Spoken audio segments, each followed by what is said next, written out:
Olá para você que acompanha o USCS Consciência, um programa que busca profissionalizar o campo da divulgação científica e dar visibilidade a projetos desenvolvidos na Universidade Municipal de São Caetano do Sul.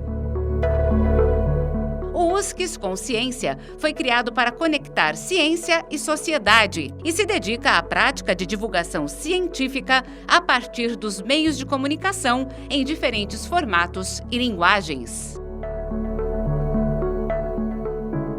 Eu sou Arquimedes Pessoni, jornalista, e no programa de hoje você conhecerá um pouco mais do trabalho e experiências vividas por enfermeiras na pandemia do Covid-19, narrativas de interesse público. Conosco, a sua autora, a enfermeira e agora mestre em comunicação pela USP, Fernanda Navarro. Fernanda, obrigado por participar aqui do nosso bate-papo.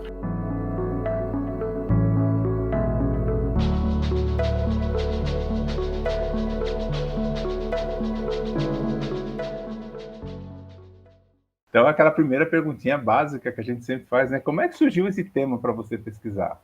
O tema ele surgiu em meio ao início da pandemia, né? Então, logo que a pandemia estourou no Brasil, surgiu esse interesse, porque eu trabalhava 10 anos em um hospital público, né, do município de São Caetano, e eu decidi sair desse hospital. Não foi por conta da Covid que eu saí justamente porque eu começaria o mestrado e eu não conseguiria conciliar o meu trabalho que eu tinha lá, mais as aulas, né, que eu já lecionava na USCS. Então, eu decidi sair, mas eu fui acompanhando muito de perto o que as minhas colegas enfermeiras estavam vivenciando naquele momento. Então surgiu o interesse de conhecer um pouco melhor sobre essas histórias vivenciadas por essas profissionais neste contexto de pandemia e acabei me envolvendo, né, no tema, me envolvendo acima de tudo com a história dessas mulheres. Afinal, eu já passei por muitas situações na minha vida semelhantes, claro que não em contexto de pandemia, mas de epidemia sim, né? Eu vivenciei a epidemia da dengue, que embora não era uma doença infecto-contagiosa, mas foi um momento bem complicado para a gente no hospital, devido à demanda, e eram pacientes que ficavam durante muito tempo recebendo hidratação dentro do hospital, e isso acarretava numa demanda assim, absurda, muitas reclamações, gerava muitos conflitos, e muitas vezes a gente ficava assim, de mãos atadas mesmo, sem saber o que fazer, e batia aquele desespero. Então eu vivenciei isso na epidemia, sei o quanto foi difícil, quanto foi um momento desafiador para mim, porque além daquilo que a gente vive dentro do hospital, a gente tem a nossa vivência dentro de casa, né, o trabalho doméstico, enfim, N coisas para dar conta. Então, surgiu, né, o interesse justamente por conta disso, pela minha vivência, então, de tentar entender o quanto que uma pandemia era um momento ainda mais crítico para essas mulheres. Como é que você chegou nelas, assim? Como é que você já conhecia, uma indicou a outra, como é que foi?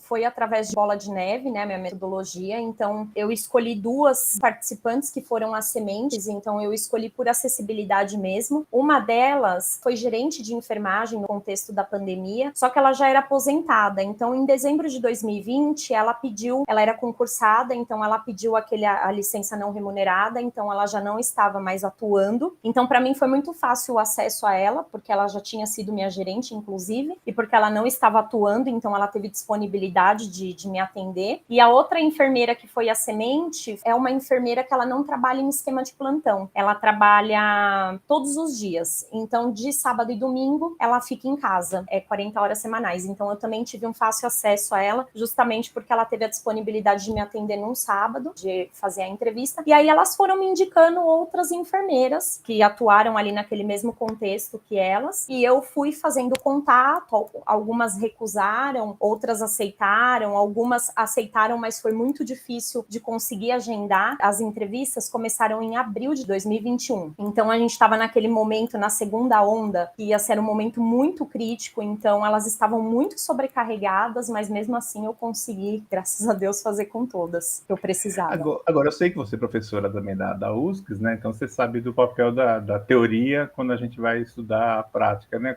Em que a teoria, né? Quando você precisou fazer revisão de literatura, conhecer que foi publicado sobre o assunto, contribuiu para o teu trabalho? Teve coisa nova que você não sabia? Como é que foi? muitas coisas novas, porque eu não sou da área de comunicação. Então, acima de tudo, as pesquisas, né, a parte teórica da comunicação era tudo muito novo para mim. Então, assim, contribuiu muito para o meu crescimento, né, dentro do tema, de conseguir depois realmente colocar a pesquisa em prática. A parte teórica, ela vem antes disso. E para mim foi muito difícil de conseguir compreender muitos assuntos, justamente por não ser a minha área de atuação. Mas com a ajuda também dos professores em aula, eu consegui me desenvolver muito bem, consegui compreender muito bem. E assim, sobre a temática da Covid, né, estudos sobre a Covid, eles foram surgindo. Então, eram estudos bem atuais, obviamente, né, a pandemia estava em curso, então, diariamente eu recebia artigos no meu e-mail, artigos científicos e alguns que já remetiam ao meu tema. Então, eu fui fazendo esse levantamento e foi assim, todos eles, a maioria deles, né, que eu recebia e os que os professores também sugeriam, a maioria deles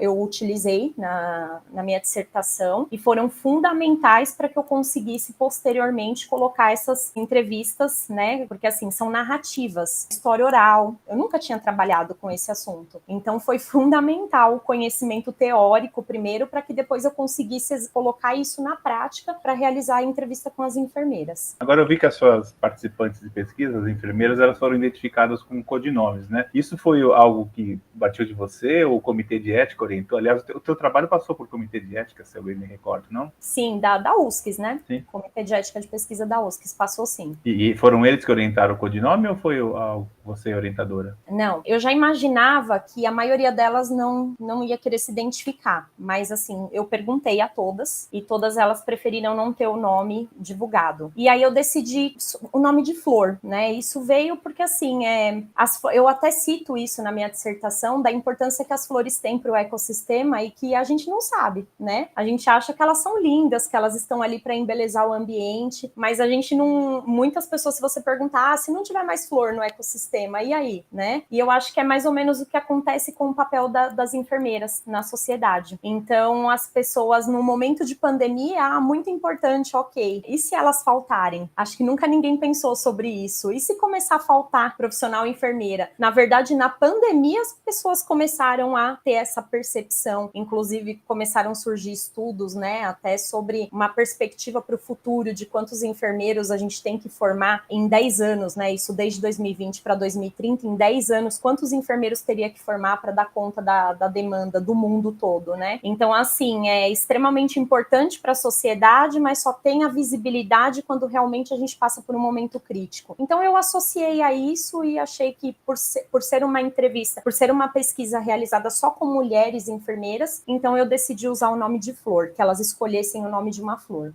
Ah, legal. E aí vamos falar agora um pouco do produto, porque você vem do mestrado profissional, em que existe uma parte teórica e existe uma parte prática. Qual é o produto que surgiu a partir da tua pesquisa e como é que ele foi definido, em que ele vai ser implantado? Conta um pouco pra gente. Então, eu optei pelas tirinhas em quadrinhos no Instagram para trazer esse tema que é tão importante, mas é pouco abordado a partir dessa linguagem, né? Num primeiro momento, eu ia fazer um e-book com essas narrativas dessas enfermeiras, mas quando eu estava desenvolvendo o meu projeto de pesquisa, eu recebia muitos artigos no meu e-mail, porque eu tinha me cadastrado no Google Acadêmico. E eu recebi, em meio a esses artigos, eu recebi um artigo que falava de histórias em quadrinhos, relacionado às questões de gênero, inclusive, né? Abordava a Mônica, falava da Mônica, da força física dela, enfim. E aí eu li esse artigo por curiosidade. Eu li esse artigo e naquele momento eu falei, poxa vida, se eu fizesse histórias em quadrinhos, eu acho que ia ser algo muito mais atrativo do que um e-book. Mesmo porque eu tinha comprado um e-book de narrativas para eu ver como era e eu sinceramente não tive paciência de ler tudo. Eu li, né, alguns trechos, mas eu não tive paciência para ler, e aí eu pensei, eu queria fazer algo que realmente as pessoas se interessassem e que prendesse a atenção das pessoas para realmente ter visibilidade, obviamente. E aí eu decidi pelas histórias em quadrinhos, mas eu pensava em fazer revistinha mesmo, para que posteriormente eu pudesse distribuir isso talvez até nas escolas, porque faz parte da história a partir de agora, né? Então professores de história com certeza vão contar sobre a pandemia pandemia e eu pensei, talvez as minhas histórias em quadrinhos possam ser muito úteis nessas aulas de história. Mas aí quando eu fui apresentar o meu projeto de pesquisa em seminário, um professor que era o coordenador, né, do PPG-Com, ele sugeriu que eu fizesse tirinhas em quadrinhos no Instagram, porque hoje é a tendência, né? As pessoas estão nas redes sociais o tempo todo as pessoas estão ali no Instagram. E realmente eu parei para pensar e falei, puxa vida, toda vez que eu vejo uma tirinha em quadrinhos no Instagram, eu paro para ler, eu paro para ver, e realmente ele tem razão. Aí eu abortei a ideia de fazer a história em quadrinhos na revistinha e optei por fazer as tirinhas em quadrinhos. E agora eu vou criar um Instagram, eu ainda não fiz, mas eu vou criar um Instagram chamado Magnólia, enfermeira da Covid, mesmo porque como as enfermeiras todas tiveram nome de flor, então vai chamar Magnólia, enfermeira das minhas tirinhas. E posteriormente eu penso em divulgar esse meu material para as professoras de enfermagem, para que possam utilizar nas suas aulas, para que possam, inclusive atualmente existe aula de comunicação, né? Existe a disciplina comunicação na enfermagem, então com certeza vai ser muito relevante para essas professoras. Então eu penso em divulgar meu material além do Instagram, né? Além de divulgar o meu produto no Instagram, também fazer um trabalho dentro da própria USCS e talvez em outras universidades posteriormente, e não só universidades, né? Cursos técnicos também, poder divulgar esse meu material para que possa ser utilizado nas aulas com os alunos. Eu ia te perguntar sobre a importância do seu trabalho para a comunidade acadêmica, mas você já deu um spoiler aí muito legal, já vai ter aplicação pedagógica, enfim, né? Uhum. Então, o que eu queria encerrar com a última pergunta é perguntar para você o que o mestrado mudou na sua vida, né? Porque foram 2 anos aí de luta, né? Na verdade, né? Você não parou de trabalhar para só estudar, né? E agora, fim desses 2 anos, qual o balanço que você faz? Nossa, o mestrado, ele me modificou por inteira, né? Porque o mestrado, na verdade, era um sonho que eu tinha e que até o momento eu não tinha conseguido realizar, até por questões do meu trabalho, de não conseguir conciliar. Então foi um momento assim que eu tive que tomar uma decisão e falar, não, é o que eu quero para minha vida e eu vou em busca disso. E assim, eu larguei o meu trabalho de 10 anos, eu trabalhava há 10 anos e eu larguei este trabalho para que eu pudesse dar seguimento nesse sonho. E assim, quando eu entrei, eu não tinha a menor noção do que era, né? A gente fala, mestrado, doutorado, mas na verdade eu não tinha nem ideia, assim, do que era a diferença de um lato sensu para um stricto, para você ter ideia. Então, assim, ele me desenvolveu demais, né, como profissional. Na área da pesquisa, então, nem se fala, porque hoje eu consigo ver o quão importante é eu tentar desenvolver os meus alunos para esse lado da pesquisa, o quanto que isso é importante. Então, não tinha muito essa visão, porque na graduação, os professores, quando eu estudei na USCS, os professores, eles me incentivavam muito. Qualquer trabalhinho que eu fazia, pegava um paciente para fazer um projeto integrado, vamos colocar num seminário de iniciação científica, vamos colocar no congresso de enfermagem. Eu pensava, meu Deus, o que esses professores querem com isso? E hoje eu consigo entender, né? Hoje eu consigo entender o quanto isso me fez com que eu me desenvolvesse, principalmente enquanto profissional, atualmente como docente principalmente, e tentar levar os meus alunos sempre para esse caminho que é tão importante e que às vezes fica ali esquecido, porque as pessoas, quero fazer enfermagem, ok, mas e aí, né? A enfermagem, quantas coisas a gente tem para explorar dentro da enfermagem, não só da enfermagem, de todas as áreas, para que a gente possa trazer mais conhecimento para a nossa área, para que a gente possa evoluir dentro da nossa área. Então, me desenvolveu muito como pessoa, de ver realmente que eu tinha capacidade, porque em alguns momentos eu falava, meu Deus, eu não vou conseguir, isso aqui não é para mim, e eu pensei algumas vezes sim em desistir, porque eu falava, meu Deus do céu, é muito difícil, eu escolhi uma área que não é minha área de atuação e eu não sei se eu vou conseguir aprender toda essa teoria. Então, fez com que eu me desenvolvesse como pessoa, de enfrentar os desafios e os meus medos e seguir adiante e realmente conseguir. E também como profissional, né? Então, como pessoa e profissional, eu cresci muito, demais, assim, não tenho nem palavras, inclusive para agradecer, né, a Universidade Municipal de São Caetano do Sul por ter me dado essa oportunidade de me desenvolver, né, ainda mais como profissional docente. Que ótimo. Bom, muito obrigado. Até a próxima. Esse foi o USCS Consciência, programa sobre pesquisas realizadas na Universidade Municipal de São Caetano do Sul. Este episódio teve a apresentação de Arquimedes Pessoni e trabalhos técnicos de Márcio Roberto do Nascimento Filho. O USCS Consciência é uma produção da Coordenadoria de Comunicação e Universidade de São Caetano do Sul e pode ser acessado no canal do YouTube da USCS e nos aplicativos de podcast. Você encontra o USCS Consciência nas redes redes sociais Facebook e Instagram.